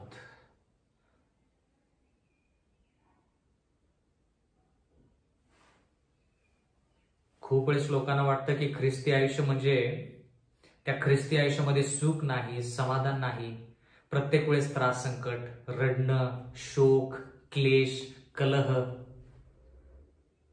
पण बंधू आणि भगिनींनो, ख्रिस्ती आयुष्यामध्ये ह्या सर्व गोष्टी जरी असल्या तरी ह्याच्यामध्ये सुख, शांती, समाधान जो देवावरती विश्वास ठेवून मिळवतो तोच खरा ख्रिस्ती, तोच खरा ख्रिस्ती. या ठिकाणी देवाचं वचन म्हणतं, उत्पत्तीचा 22 अध्याय आणि 9 वचन, देवाने त्याला सांगितलेल्या ठिकाणी ते आले तेव्हा अब्रामाने तेथे वेदी उभारली. म्हणजे होम अर्पणासाठी जशा गोष्टी केल्या जातात त्या सर्व गोष्टी त्यानं आता मनुष्यासाठी करायच्या. बंधू आणि भगिनींनो, आपण प्राण्यांवरती एवढं प्रेम करत नाही जितकं आपण लोकांवरती करतो, बरोबर? पण ह्या ठिकाणी अब्राम प्राण्यांवरती प्रेम करतोच, पण त्याच्यापेक्षा जास्त तो स्वतःच्या लेकरावरती प्रेम करतो. जर देवाने अब्रामाला स्वतः होम अर्पण म्हणून मागितलं असतं तर अब्रामाला एवढा त्रास झाला नसता जेवढा त्रास त्याला त्याचा मुलगा देण्यासाठी झाला. त्रास संकट ह्या ठिकाणी हा आहे की इसाकाचं होम अर्पण झालेलं नाही. या ठिकाणी फक्त आज्ञा केलेली आणि आज्ञेप्रमाणे अब्राम जो आहे तो वाटचाल करत आहे. होम अर्पण झालेलं नाही. पण या ठिकाणी अब्राम विचार करत आहे, तुम्ही विचार कराल, मीही नक्कीच विचार करेन की देवानेच हा वचनदत्त मुलगा अब्रामाला दिला. मग अब्राम जे वचन देवाने त्याला सांगितले होते, जे अभिवचन देवाने अब्रामाला दिलं होतं, त्याच्याविषयी अब्राम विचार करत होता की देव म्हणाला की मला देवाने बाहेर बोलवलं, माझ्या तंबूतून बाहेर बोलवलं, आकाशाकडे नजर फिरवायला सांगितलं, आकाशामध्ये अनगिनत तारे जे आहेत ते तारे पाहायला सांगितलेत आणि देव म्हणाला की तुझी संतती म्हणजे इसहाक आणि त्याची जे वंशज आहेत ते या ताऱ्यांप्रमाणे असतील. मग असं जर आहे तर इसहाक जर मरण पावला तर मग ह्या जे वंशज आहेत ते कुठून येतील? कारण की इसहाकापासून राष्ट्र निर्माण होणार होतं असं देवाने अभिवचन अब्रामाला दिलं होतं. म्हणजे अब्रामाचा विश्वास या ठिकाणी बघा किती मोठा आणि महान विश्वास, आणि त्याला विश्वासाचा पिता म्हटलेला आहे, विश्वास करणाऱ्यांचा पिता म्हटलेला आहे. का? ते ह्याच्यामुळे अब्राम म्हणाला की जर देवाने मला अभिवचन दिलेलं आहे की इसहाक जो आहे त्याचं मोठं राष्ट्र होणार आहे, तर इसहाक मरण जरी पावला, तो होम अर्पण होऊन तो मरण जरी पावला तर देवाला त्याला परत उठावं लागेल, परत त्याचं पुनरुत्थान होईल, परत त्याला जिवंत करावं लागेल, कारण की देवानेच अभिवचन दिलेलं आहे की तो एक मोठं राष्ट्र होणार आहे. बंधू आणि भगिनींनो, देवाने दिलेले जे शब्द आहेत तो प्रत्येक शब्द मोलाचा आहे. एकही शब्द यशाच्या पुस्तकामध्ये जर तुम्ही वाचलं तर देवाचे जे शब्द आहेत तितके शक्तिशाली आहेत की देव ज्या गोष्टी बोलतो ते गोष्ट किंवा ते शब्द जे आहेत ते शब्द त्याच्या मुखातून निघतात, पण त्याच्याकडे ते शब्द वायफळ किंवा परत मोकळे कधीच येत नाहीत. ज्या गोष्टीसाठी देव शब्द बोलतो त्या गोष्टी नक्कीच होतात. म्हणजे जे शब्द देव बोलतो ते शब्द, जी गोष्ट बोललेली आहे ती गोष्ट पूर्ण झाल्याशिवाय ते शब्द जमिनीवरती पडतच नाहीत. ज्यावेळेस देव म्हणाला प्रकाश होऊ दे, तो प्रकाश झाला, साधी गोष्ट. आणि जर देवाने अभिवचन दिलेलं आहे अब्रामाला की अब्रामा तुझी जी तुझे जे वंशज आहेत, म्हणजे थोडक्यात तुझा मुलगा इसहाक जो आहे आणि त्याचे जे वंशज आहेत ते आकाशातील ताऱ्याप्रमाणे आहेत. मग अब्राम म्हणाला, एवढा विश्वास अब्रामाचा की अब्राहम म्हणाला की देव जर मला होम अर्पण, इसहाकाला होम अर्पण करून मागत आहे तर इसहाक नक्कीच उठेल. देवाने त्याला उठवलंच पाहिजे, कारण की देवानेच अभिवचन दिलंय की इसहाक एक राष्ट्र त्याच्यातून निर्माण होणार आहे. बंधू आणि भगिनींनो, माझ्या माहितीनुसार इसहाकाच्या किंवा अब्राम ज्यावेळेस इसहाकाला मोरिया देशामध्ये त्या डोंगरावरती घेऊन गेला त्याच्या अगोदरच्या वचनामध्ये जर पाहिलं तर आपण त्या ठिकाणी कोणाचं पुनरुत्थान झालेलं आहे असं आपण कधी पाहत नाही. पण अब्रामाला इतका विश्वास की जर इसहाक मरण पावला तर देव त्याला त्या मरण स्थितीतून, मृत स्थितीतून त्याला परत जिवंत करावं लागेल, कारण की देवाने अभिवचन दिलेलं आहे की इसहाक जो आहे तो मोठं राष्ट्र होणार आहे. म्हणून देवाच्या वचनामध्ये आपण अब्रामाला विश्वास करणाऱ्यांचा पिता असं म्हणतो. उत्पत्तीचा 22वा अध्याय आणि 9वं वचन. देवाने त्याला सांगितलेल्या ठिकाणी ते आले तेव्हा अब्रामाने ते वेदी उभारली, तिच्यावर लाकडे रचली व आपला पुत्र इसहाक याला बांधून वेदीवरच्या लाकडांवर ठेवले. म्हणजे जसं लेविया पुस्तकामध्ये लिहिलंय की ते कोकरू वधण्यासाठी, होम अर्पण करण्यासाठी ज्या ज्या गोष्टी पार पाडल्या जातात त्या सर्व गोष्टी आता मनुष्यासाठी पार पाडायच्या. बंधू आणि भगिनींनो, कोकरू घेणं ते वधणं जरी आपल्याला अवघड वाटत असेल, कारण की त्याला देखील प्राण आहेत, त्याला देखील भावना आहेत, त्याला देखील त्या कोकऱ्याला देखील वाईट वाटतं, तर कल्पना करा इसाक असा तरुण, त्याच्यामध्ये कला आहे, कौशल्य आहे, ताकद आहे. हा तरुण त्या वयोवृद्ध अब्रामाच्या हातातून निघून जाऊ शकला असता, पण देवाचं वचन म्हणतं की त्याचे हात बांधून किंवा त्याला बांधून वेदीवरती किंवा लाकडावरती ठेवण्यात आले. म्हणजे ह्याच्यामध्ये आज्ञाधारकपणा बघा. एवढंच नाही तर उत्पत्ती 22:10 मध्ये लिहिलेलं आहे, मग अब्रामाने आपला मुलगा वधण्यास हात पुढे करून सुरा घेतला. उत्पत्ती 22:11, तेव्हा परमेश्वराच्या दूताने त्याला आकाशातून हाक मारून म्हटले, अब्रामा अब्रामा. तो म्हणाला, काय आज्ञा. बंधू आणि भगिनींनो, सत्व परीक्षा अब्रामाची जी आहे ती सत्व परीक्षा पाहत असताना अब्राम मनातल्या मनात म्हणाला की देवा, मी तुझ्या आज्ञेप्रमाणे इसाकाला घेतलेला आहे, सेवक घेतलेले आहेत, लाकडं घेतलेली आहेत, सुरा घेतलेला आहे, विस्तव घेतलेला आहे. आता तरी कमीत कमी तू काय कर, माझी परीक्षा थांबव. मग वाटचाल करत असताना अब्रामाने विचार केला की कमीत कमी देवा, मी ह्या सर्व गोष्टी घेऊन पुढे आलेलो आहे, आता तर कमीत कमी माझी परीक्षा थांबव. परीक्षा थांबली नाही थांबली परीक्षा. ज्या डोंगराकडे जायचं होतं त्या डोंगराकडे गेला. तो वेदी रचत असताना देवाकडे त्याने विनंती केली की देवा, आता तरी परीक्षा थांबव. म्हणजे थोडक्यात आपण विचार करू शकतो ह्या गोष्टीचा. त्याला परखण्यात आलं, म्हणजे त्याची परख काय आहे हे जगाला दाखवायचं होतं. म्हणजे ह्या घटनेमध्ये आपण खूप काय गोष्टी पाहू शकतो. देवाने अब्रामाला हे दाखवलं की देवाची काय परिस्थिती झाली असेल ज्यावेळेस देवाने आपला एकुलता एक पुत्र वधस्तंभावरती प्राण त्याचे देण्यासाठी पाठवलं त्यावेळेस. बंधू आणि भगिनींनो, या ठिकाणी देवाचं वचन म्हणतं की त्यानं सुरा उचलला, त्याचा मुलगा इसाक घेतला वधण्यासाठी. त्यावेळेस आकाशातून वाणी झाली, आकाशातून हाक मारण्यात आली, परमेश्वराच्या देवदूताने हाक मारली आणि त्या ठिकाणी म्हणण्यात आलं की अब्रामा अब्रामा. लगेच अब्राम म्हणाला की काय आज्ञा. म्हणजे जी आज्ञा पहिल्यापासून अब्राम पाळत आला तीच आज्ञा अब्राम म्हणतो की आता पुढे काय. पुढचं वचन उत्पत्तीचा 22वा अध्याय 12 वचन, सर्वात महत्वाचं वचन. मग तो बोलला, तू मुलावर आपला हात चालवू नकोस. म्हणजे थोडक्यात काय, जी परीक्षा तुझी घ्यायची चालली होती, कसोटीला तुला लावलं होतं, ती कसोटीमध्ये तू थोडक्यात पार पडलेला आहेस किंवा ती कसोटी थोडक्यात थांबवलेली आहे. त्याला काही करू नकोस, कारण तू आपल्या मुलाला, आपल्या एकुलत्या एक मुलालाही माझ्यापासून राखून ठेवले नाहीस. म्हणजे अब्रामा, तुला ज्या गोष्टी मी सांगितल्या त्या सर्व गोष्टी तू केल्यास, मी ज्या गोष्टी तुला आज्ञापिल्या त्या सर्व गोष्टी तू केल्यास. कोणतीही गोष्ट तू देवापासून बाजूला ठेवली नाहीस किंवा देवापासून दूर केली नाहीस. हे तर लिहिलंय, कारण तू आपल्या मुलाला, आपल्या एकुलत्या एक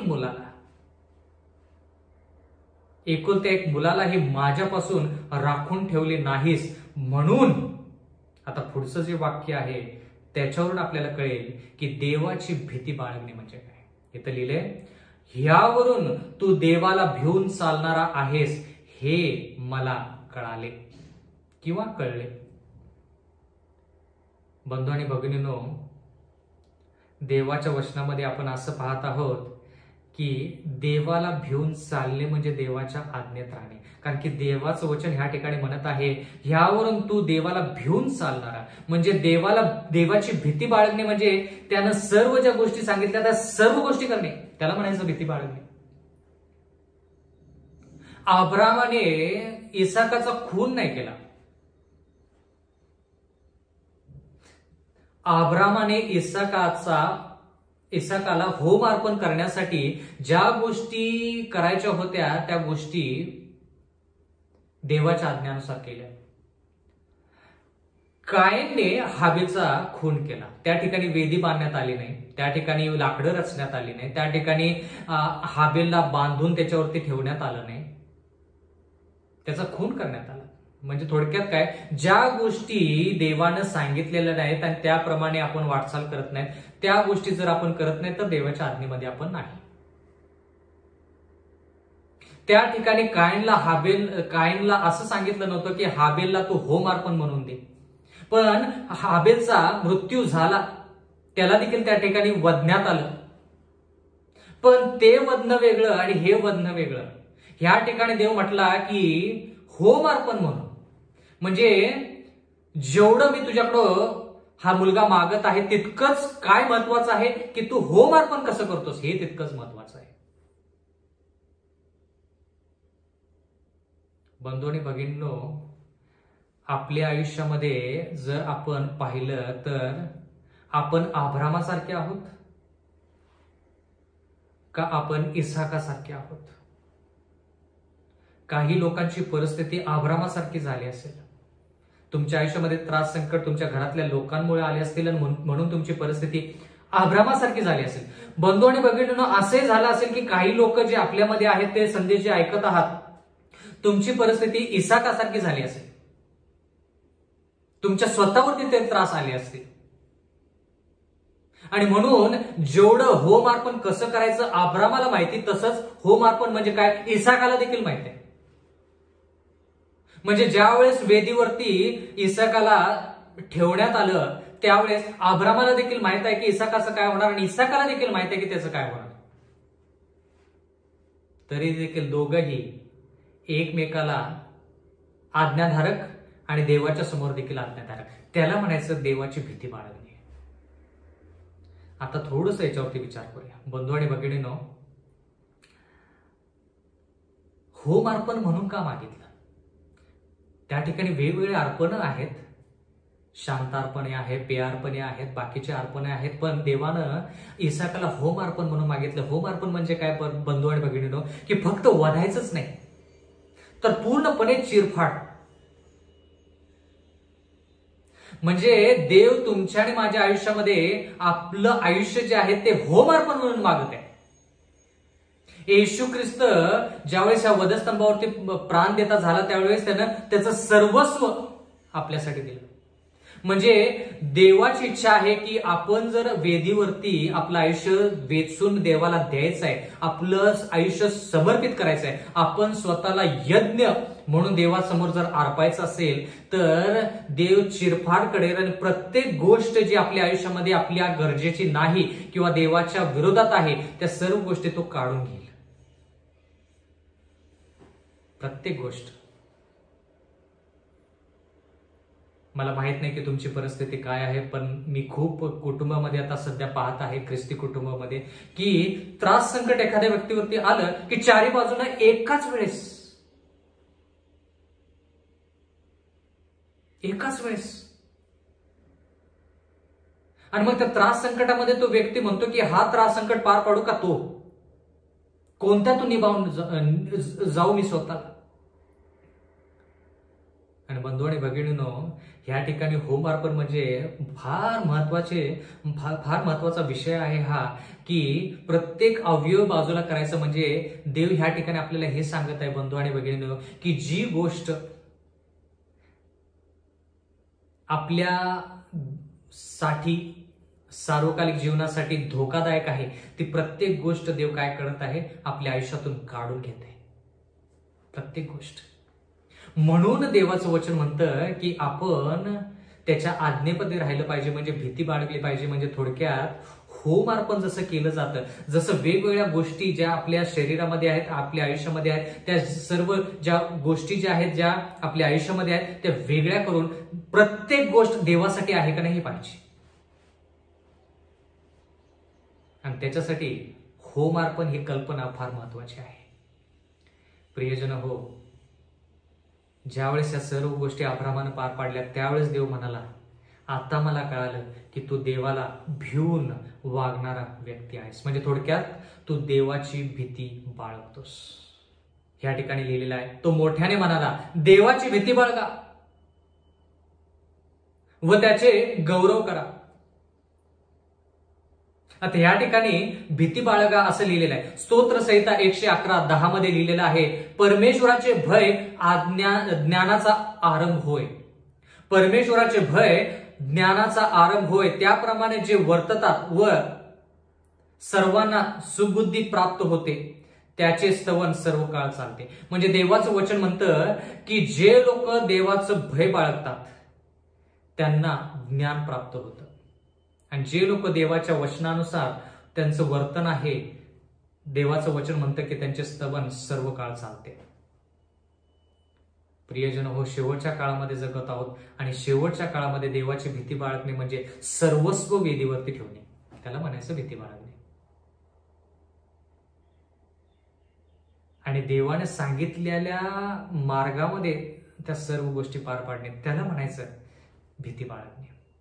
मग तो अब्राम जरी असला, वेदीवर अब्राम जरी नसला, तर बंधू आणि भगिनीनो, अब्रामावरती जी परिस्थिती आली त्या परिस्थितीचा आढावा जर आपण घेतला तर त्याची परिस्थिती, इसाकाची परिस्थिती वेगळी नाही.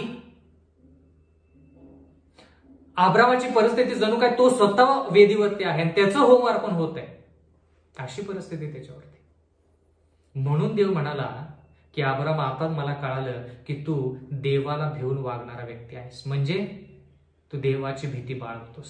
शेवटच्या काळामध्ये बंधू आणि भगिनींनो, अशा प्रकारची भीती, अशा प्रकारचा विश्वास तुमच्या आणि माझ्या अंतःकरणामध्ये पाहिजे. प्रकटीकरणाचा 14वा अध्याय 7वं वचन, तो मोठ्याने म्हणाला, देवाची भीती बाळगा व त्याचे गौरव करा. आता त्याचे गौरव करा म्हणजे काय, आणि का गौरव करायचं? कारण न्याय निवाड्याची घटिका जवळ आलेली आहे. गौरव करणे म्हणजे काय? बंधू आणि भगिनींनो, ह्या ठिकाणी लिहिले यशायाचा 43वा अध्याय आणि 7वं वचन, ज्यांना माझे नाम ठेवले, ज्यांना माझ्या गौरवासाठी उत्पन्न केले, निर्माण केले व घडिले, त्या सर्वांना घेऊन या. आता ह्या ठिकाणी गौरव असा शब्द वापरलेला आहे. आता गौरव म्हणजे काय? देवाचं गौरव करणे म्हणजे काय? स्तोत्र यशायाचा 43वा अध्याय, यशायाचा 43वा अध्याय आणि 7वं वचन, ज्यांना माझे नाम ठेवले आहे, ज्यांना माझ्या गौरवासाठी उत्पन्न केले. देवाने प्रत्येक गोष्ट ह्या भूतलावरती जर निर्माण केली असेल, उत्पन्न केली असेल, तर त्याच्या गौरवासाठी. आता त्याचं गौरव म्हणजे काय? जर आपण स्तोत्र संहिता 19:1 वाचलं तर त्या ठिकाणी आकाश देवाची महिमा वर्णिते असं लिहिलेलं आहे. आकाश देवाचं महिमा वर्णिते म्हणजे आकाश जे आहे ते देवाचं महिमा प्रगट करते, देवाचे जे गुणधर्म आहेत ते प्रगट करते. जर आपण निर्गम याचा 33वा अध्याय 18 वचन वाचलं तर त्या ठिकाणी मोशे देवाला म्हणत आहे की देवा, मला तुझे तेज दाखव, मला तुझे तेज दाखव. आणि त्या ठिकाणी निर्गम याचा 33वा अध्याय 19व्या वचनामध्ये देव मोशेला काय दाखवत आहे? मोशे देवाला म्हणतो की देवा, मला तुझी महिमा पाहिजे, मला तुझं गौरव पाहिजे. आणि देव त्याला काय दाखवतो? देव त्याला म्हणतो की मी माझा चांगुलपणा तुझ्या पुढे चालवेन. चांगुलपणा. त्याच्यानंतर देव म्हणतो परमेश्वर या नावाची घोषणा करेन. तिसरी गोष्ट या ठिकाणी लिहिलेलं आहे, ज्याच्यावरती दया करावीशी वाटेल त्याच्यावरती दया करेन. आणि 19वं वचन मध्ये असं लिहिलेलं आहे की ज्याच्यावरती कृपा करावीशी वाटेल त्याच्यावरती कृपा करेन. म्हणजे ह्या ठिकाणी आपण असं पाहत आहोत की देवाची भीती बाळगणे म्हणजे काय आपण शिकलो, तर देवाचं गौरव करणे म्हणजे काय, आकाश देवाचं गौरव वर्णिते म्हणजे काय. या ठिकाणी मोशे देवाला म्हणत आहे की देवा, मला तुझं गौरव पाहायचंय, मला तुझं तेज पाहायचंय, मला तुझी महिमा पाहिजे आहे. आणि देव त्याला काय दाखवत आहे? त्याचे गुणधर्म. देव म्हणतो मी माझा चांगुलपणा तुझ्या समोर दाखवेन, देवाच्या नावाची घोषणा करेन, ज्याच्यावरती दया करावीशी वाटेल त्याच्यावरती दया करेन, ज्याच्यावरती कृपा करावीशी वाटेल त्याच्यावरती कृपा करेन. दया, कृपा, देवाचं नाव आणि देवाचं चांगुलपणा, ह्या 4 गोष्टी काय आहेत बंधू आणि भगिनींनो? त्याचे गुणधर्म आहेत, नाही का? म्हणजे देवाचं गौरव, ज्यावेळेस मोशे म्हणतो देवा मला तुझं गौरव दाखव, देव त्याला त्याचे गुणधर्म दाखवतो, त्याचं चरित्र दाखवतो. म्हणजे देवाचं गौरव म्हणजे देवाचं चरित्र. म्हणून देवाचं वचन म्हणतं प्रगटीकरण याचा 14वा अध्याय आणि 7व्या वचनामध्ये, तो मोठ्याने म्हणाला, तो स्वर्गदूत मोठ्याने म्हणाला, देवाची भीती बाळगा व त्याचे गौरव करा. गौरव करा म्हणजे त्याचं जे चरित्र आहे ते चरित्र प्रगट करा. कारण की देवाचं गौरव म्हणजे देवाचं चरित्र.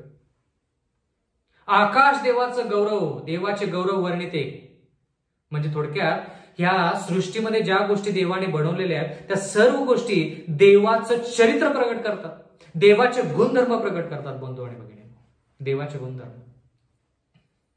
फुल घ्या, फुलाकडे पाहिल्यानंतर फुलाची सुंदरता जी आहे त्याच्याद्वारे आपल्याला हे कळतं की देव सुंदर आहे.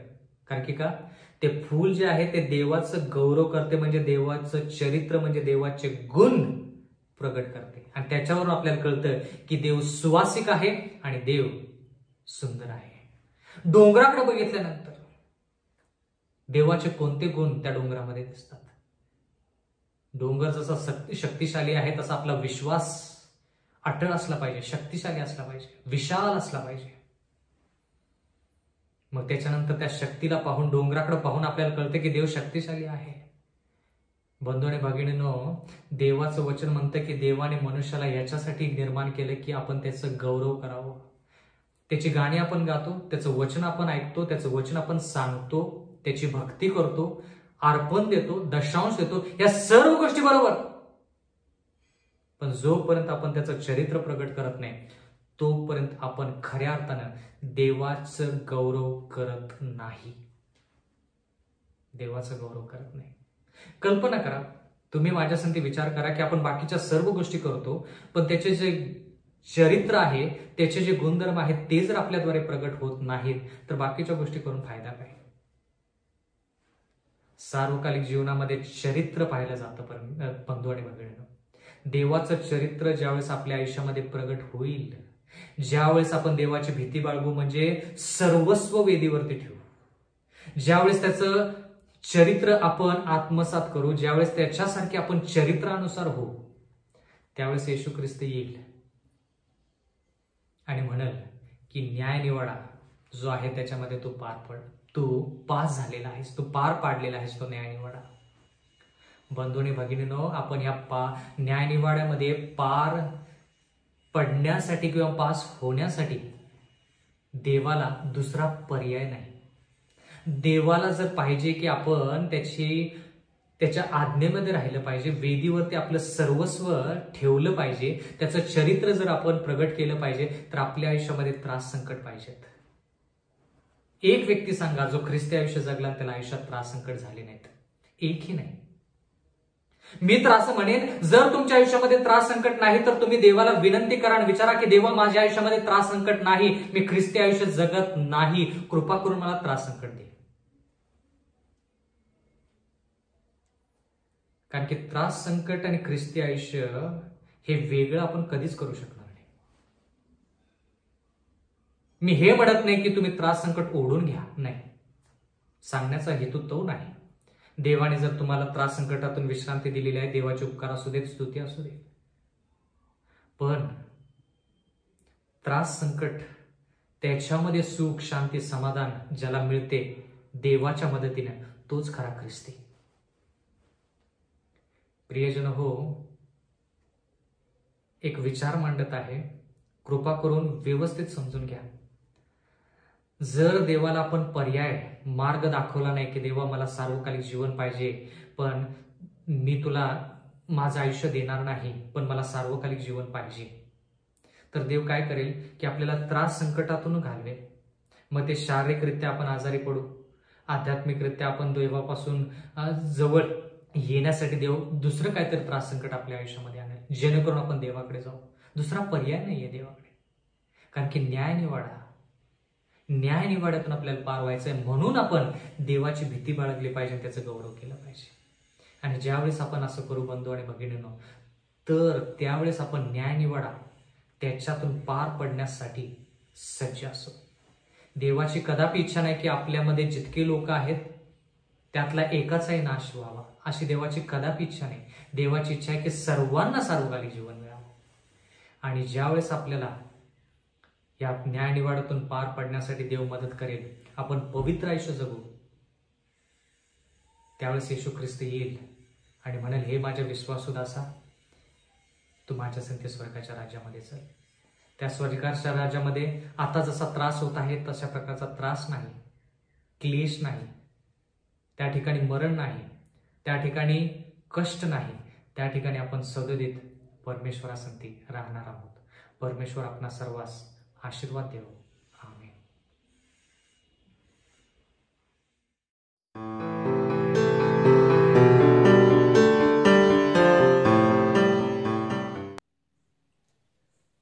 देवाच्या नावाला धन्यवाद देऊया. पुन्हा एकदा आज सुंदर असा बोध आपल्यापर्यंत आलेला आहे. त्याबद्दल मी देवाचे आभार मानतो, त्याची उपकार स्तुती करतो. आणि मी आभार मानत आहे ब्रदर शैलेश सनंदे सरांचे, कारण की त्यांनी सुंदर असा बोध आज मंडळीला दिलेला आहे. देवबाप या वचनाद्वारे आम्हा सर्वांना आशीर्वादित करो. प्रार्थनेमध्ये जाऊया, प्रभूची प्रार्थना म्हणू आणि मग आपण आशीर्वाद घेऊ. स्वर्गीय माझ्या सर्व समर्थ ईश्वरा, तुझ्या पवित्र पवित्र नावाला धन्यवाद. देवा दयाघना परमेश्वरा, पुनदास शाबादाच्या ह्या सुदिनी पवित्र दिनी तुझी भक्ती आराधना करण्याची संधी दिलीस. धन्यवाद देतो प्रभूजी, तुझ्या वचनाद्वारे तू आमची भेट घेतलीस. तुझे दास परमेश्वरा ब्रदर सनंदे यांच्याद्वारे परमेश्वरा तू आमच्याशी बोललास. आभार मानतो प्रभूजी. देवबापा, विशेष करून प्रार्थना करत आहे, आम्हा सर्वांसोबत तू विशेष करून राहा. कठीण प्रसंगामध्ये तुझ्या वचनात, तुझ्या प्रार्थनेत खंबीरपणे पुढं चालण्यासाठी, वाढण्यासाठी तुझी कृपा आम्हाला पुरव. पवित्र प्रभूजी, मी विनंती आणि प्रार्थना करीत आहे मंडळीतील प्रत्येक सभासदासाठी, प्रत्येक आजारी व्यक्तींसाठी. देवबापा, तुझी कृपा असू दे, त्यांना आरोग्य दे. जे वयोवृद्ध आहेत त्यांच्यासोबत राहा. जे लहान लेकरं आहेत प्रभूजी, अशा लेकरांची देखील काळजी घे. प्रभूजी, जागतिक सेव्हन्थ डे ॲडव्हेंटिस्ट मंडळीसाठी प्रार्थना करतो. परमेश्वरा, आमचे सर्व लीडर्स, परमेश्वरा सर्व अधिकारी प्रत्येकांसोबत तू राहा. दैविक विशेष करून प्रार्थना करत आहे, स्वर्गीय परमेश्वरा आम्हासोबत राहा. या कठीण काळामध्ये तूच आमचा आश्रय आहेस, तूच परमेश्वर आमचं शरणस्थान आहेस. आणि म्हणून देवा, आम्ही तुझ्या चरणाजवळ नतमस्तक होतो. आमचं सहाय्य कर देवबापा. चर्चची द्वारं उघडू दे, मंदिरामध्ये बसून आम्ही तुझी भक्ती करावी अशी परिस्थिती परमेश्वर, असे प्रसंग तू लवकरात लवकर परमेश्वरा आम्हा मानवाच्या जीवनामध्ये घेऊन येशील आणि आमच्याद्वारे तुझंच गौरव महिमा करून घे. आज या शाबादाच्या भक्तीबद्दल धन्यवाद देतो. झालेल्या शाबाशाळेच्या धड्याबद्दल, मिशन स्टोरीबद्दल आणि जे वचन आज आमच्यापर्यंत आलेलं आहे त्याबद्दल आम्ही तुझे आभार मानत आहोत. येशूच्या नावात ही विनंती प्रार्थना केली म्हणून तू ऐक. आमेन. हे आमच्या स्वर्गातील पित्या, तुझे नाम पवित्र मानले जाव, तुझे राज्य येव, आणि जसे स्वर्गात तसे पृथ्वीवर तुझ्या इच्छेप्रमाणे हो. आमची रोजची भाकर आज आम्हास दे, आणि जसे आम्ही आपल्या ऋणास ऋण सोडले आहे तशीच तो आमची ऋण आज आम्हास सोड, आणि आम्हास परीक्षा करू नकोस, तर आम्हास वाईटापासून सोड. कारण की राज्य, सामर्थ्य आणि गौरव ही सर्व काळ तुझीच आहेत. आमेन. सर्व समर्थ देव जो बाप याची प्रीती, प्रभू येशू ख्रिस्ताची कृपा, पवित्र आत्म्याची सहभागिता आम्हा सर्वांसोबत येथून पुढे सर्व काळासाठी असो. आमेन. Happy sabbath church.